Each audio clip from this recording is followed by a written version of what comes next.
Hello, and thank you for joining this primer on The Great Divorce by C.S. Lewis, a production of ILEE, the Institute for Leadership and Entrepreneurship in Education. My name is Kent Hickey. I'm the Director of Leadership Formation at ILEE, and on behalf of two other wonderful leaders at ILEE, Dr. Aaron Barisano and our Executive Director, Rob Birdsell, welcome and thank you.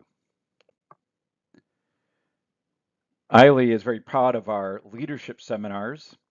Our cohorts participate in three separate seminars based upon three separate themes, interrelated: contemplative leadership, discerning leadership, and transformational leadership. We do this through text-based deep reading and discussion. Some of the authors that we engage with are St. Teresa of Avila, Flannery O'Connor, Thomas Merton, and The Rule of Benedict. Well, in the second seminar series, we also do some reading from The Great Divorce by C.S. Lewis.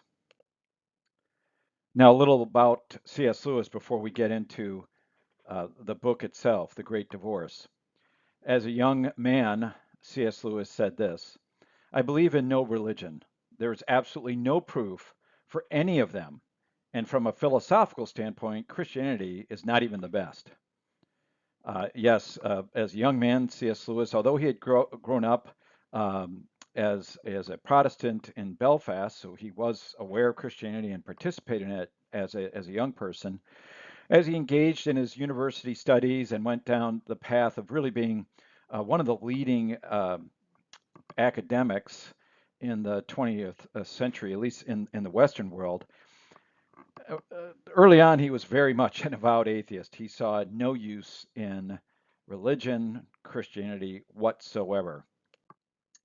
This changed, however, not through an intellectual conversion, although C.S. Lewis saw Christianity as certainly something that is reasonable from an intellectual perspective, but mostly it was from his own experience that he started to understand, to feel, to taste internally the call of God in his life personally. Christianity is God expressing himself through what we call real things, namely the actual incarnation, crucifixion, and resurrection. He never became Catholic, but his writings certainly involve Catholic themes.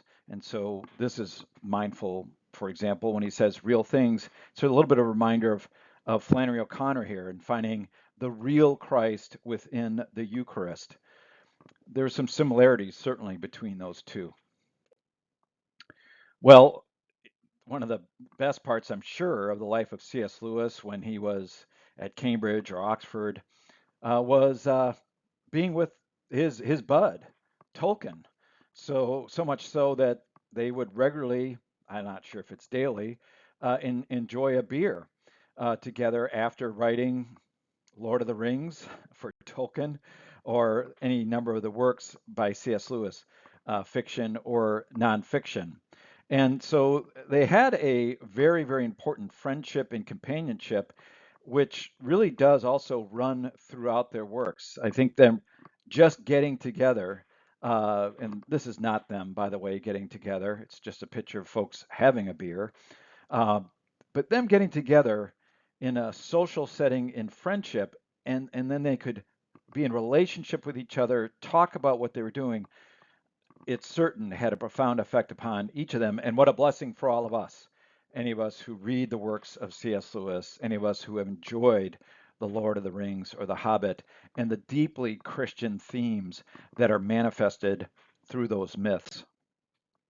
Well, C.S. Lewis broke out of, well, highly respected in his narrow world of academia, but just broke out into this onslaught of popularity with the publication of a children's book, The Lion, the Witch, and the Wardrobe, which of course eventually became the Chronicles of Narnia. So, certainly a great nonfiction writer, but what C.S. Lewis became known for is being an excellent fiction writer back then and today. And one of his best books of fiction is The Great Divorce. Divorce here representative of a separation. And the separation is between heaven and hell.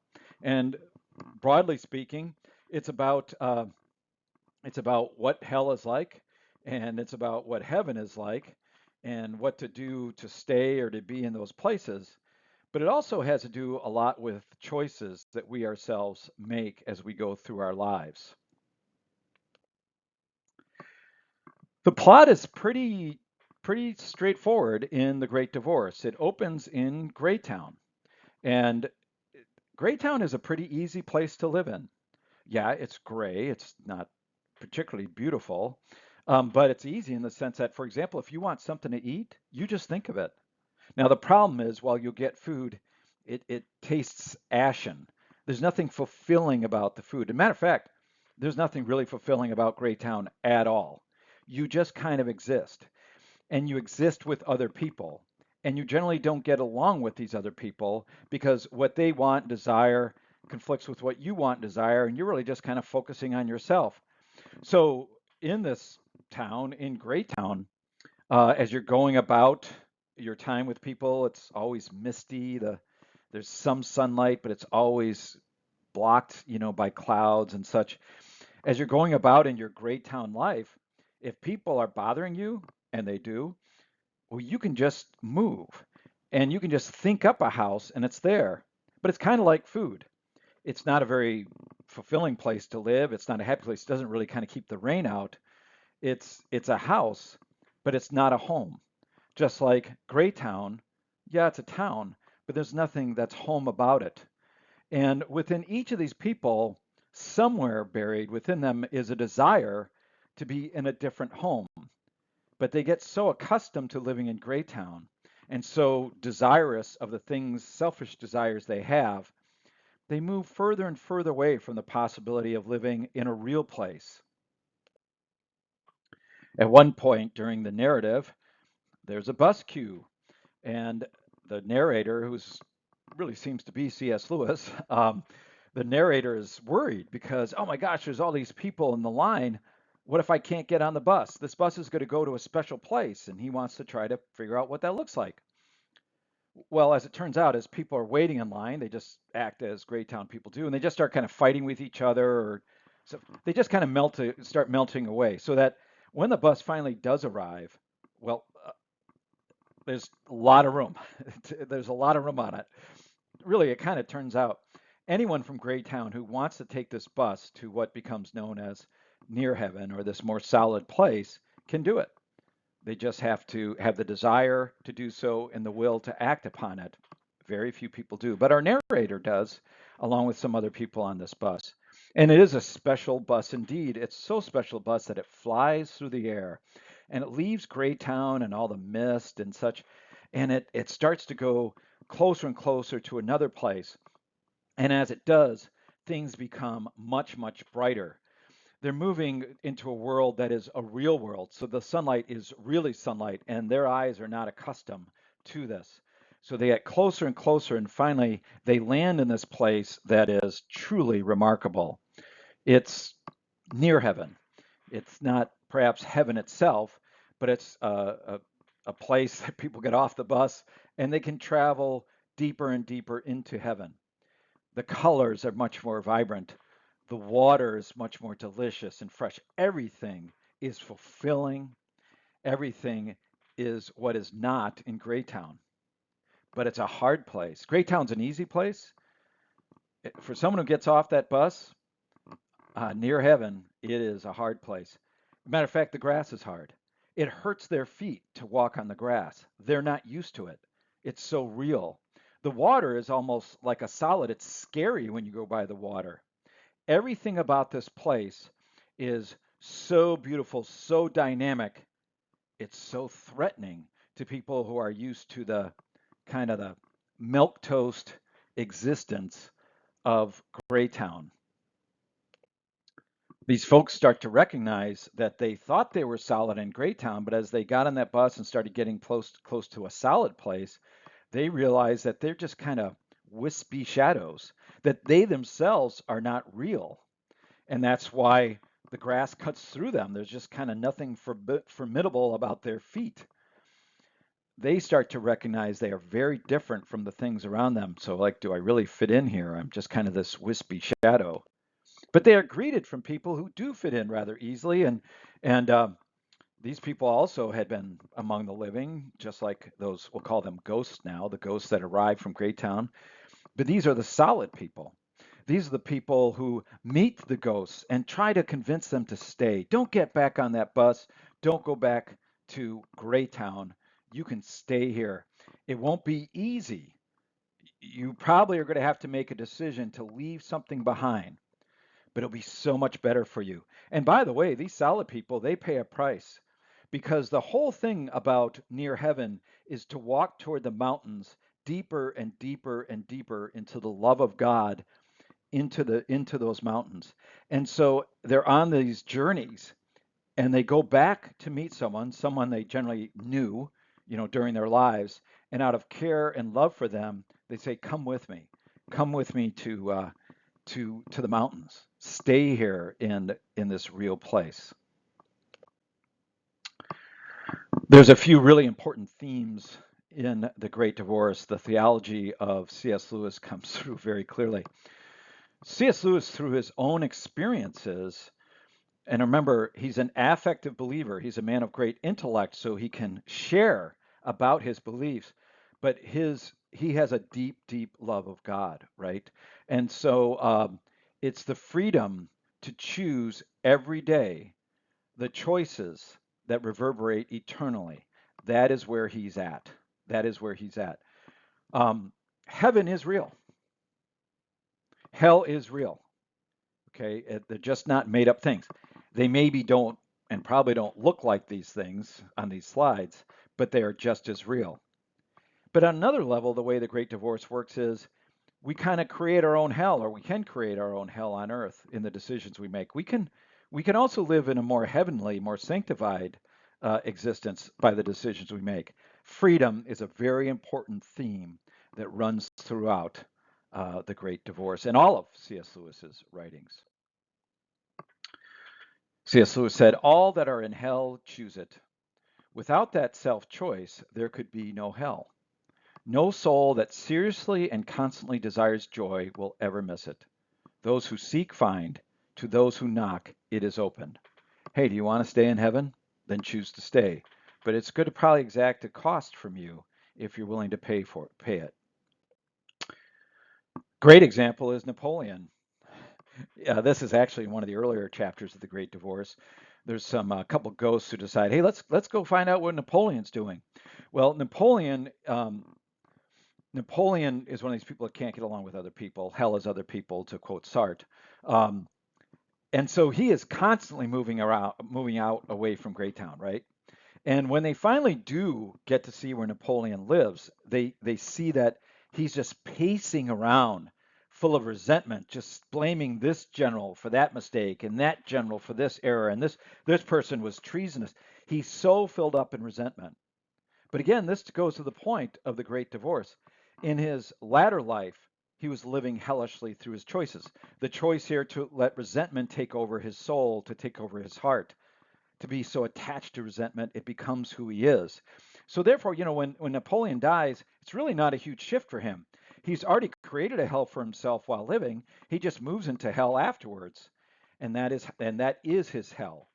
Hell is real for him, but in some ways it's a hell of his own making. Now juxtapose Napoleon with someone who's not in the Great Divorce, and that's St. Ignatius of Loyola. And while C.S. Lewis does not use this term, what happens with each one of these ghosts, and most of the book then is about that, ghosts having conversations with real people and real people telling them, look, you need to give this up. This is again, these are the words of St. Ignatius of Loyola, not C.S. Lewis. You have disordered attachments that are extremely unhealthy. And they are preventing you from becoming the kind of person God is calling you to be.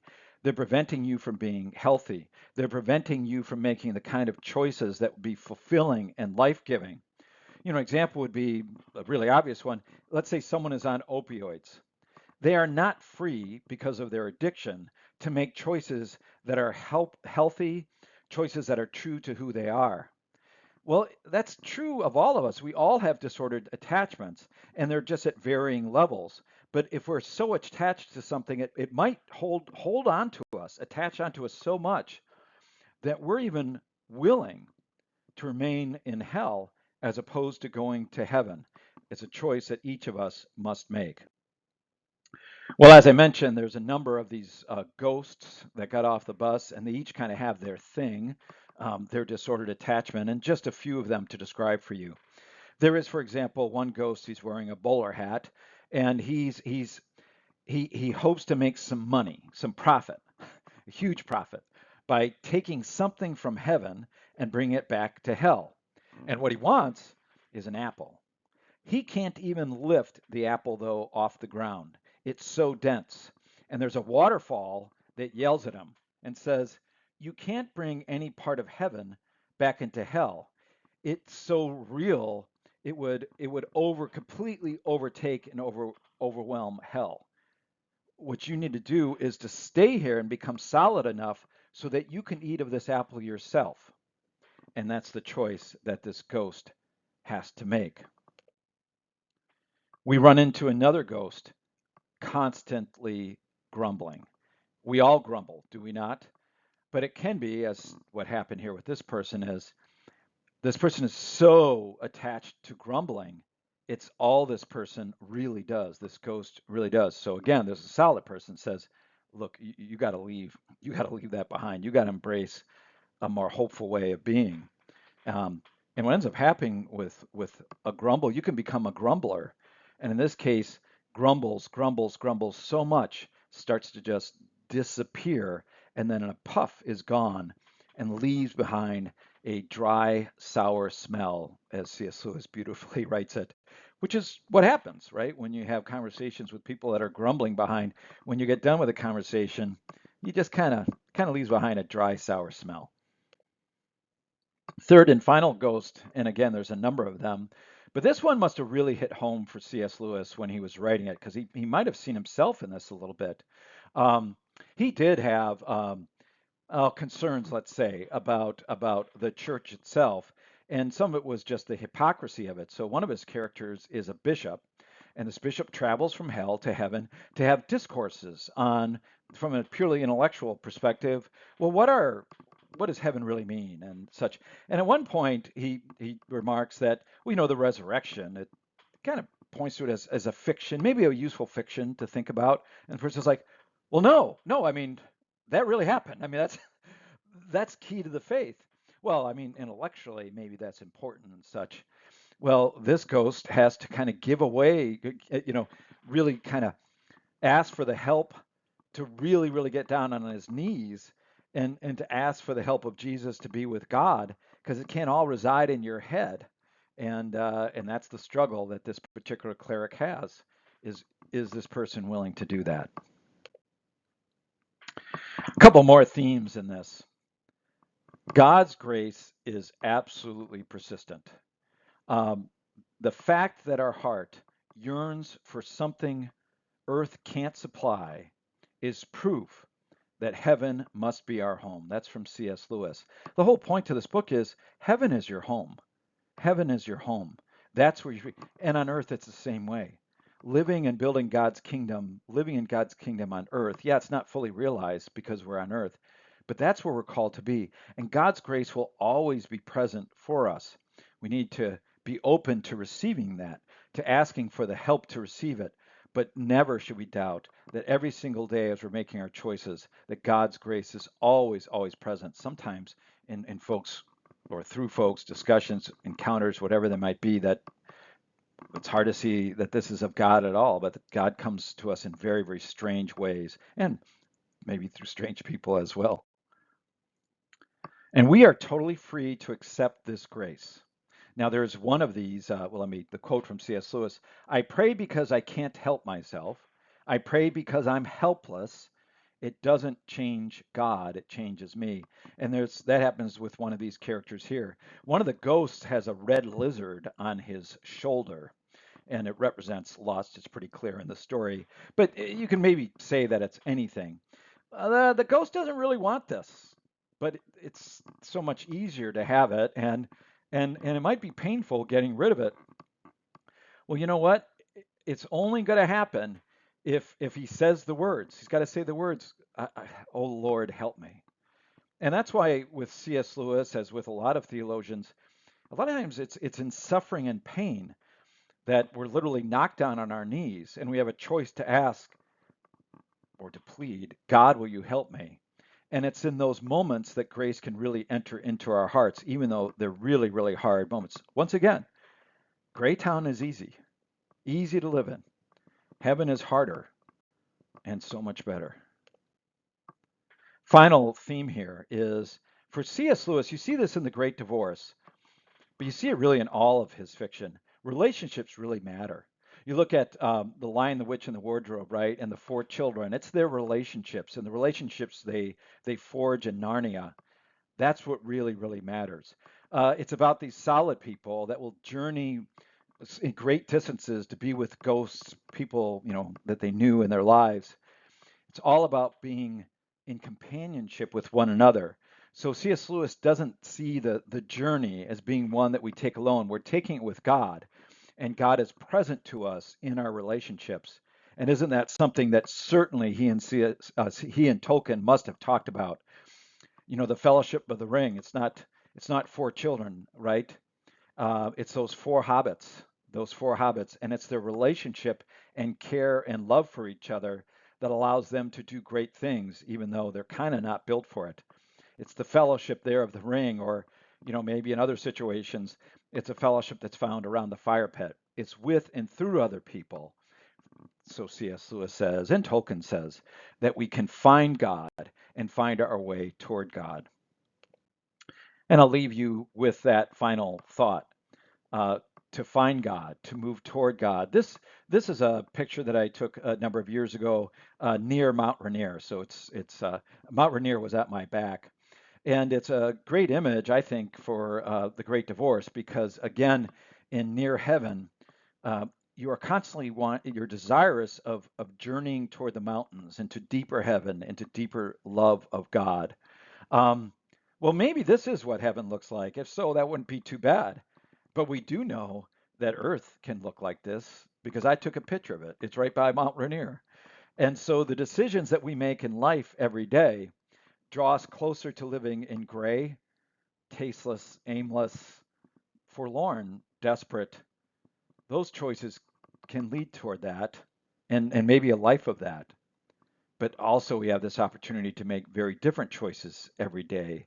And in doing so, we foreshadow in our own lives what our lives can be like as we transition to who we are as spiritual beings having this earthly life and who we will be as spiritual beings in another place altogether.